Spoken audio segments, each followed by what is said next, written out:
Hello student, ছাত্রমিত্র mathematics. এখন আমরা solve করছি নবম শ্রেণী কোষে দেখি 21 এর 1-এর দাগে 3-এর অঙ্কটা সলভ করবো। দেখো অঙ্কটা কী আছে, লগ বেজে আছে √6, এখানে মূল সংখ্যা আছে 216।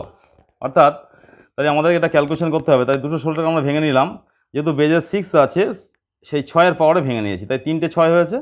তাই লগ √6 এখানে তাই 6⁴ হলো। নিয়ম অনুযায়ী এই 3টা বাম দিকে আসলো, তাই লগ √6 এখানে 6 হলো। 6 মানে কটা, দুটো √6-এর স্কোয়ার, অর্থাৎ দুটো √6-এর গুণফল। তাহলে এখানে আবার নিয়ম অনুযায়ী দুটো মানে বাম দিকে আসে, তাই 3 × 2 হলো। আর বেজার পাওয়ারটা সমান হলে কী হয়, 1 হয়। তাই 3 দুগুণ এই 3 × 2 × 1 গুণ করলে কত হলো, 6 হলো। তাই দেখো কত সহজ পদ্ধতিতে আমরা অঙ্কটা সলভ করেছি। এইভাবে সহজ পদ্ধতিতে অঙ্ক শিখতে গেলে, জানতে গেলে কী করতে হবে, আমাদের যে অ্যাপটা আছে ছাত্রমিত্র অ্যাপ, সেটাকে ইনস্টল করতে হবে। তাহলে এই ধরনের চ্যাপ্টার ওয়াইজ সলিউশন এই চ্যানেল থেকে তোমরা পেয়ে যাবে। চ্যানেলটার নাম কি, ছাত্রমিত্র অ্যাপ।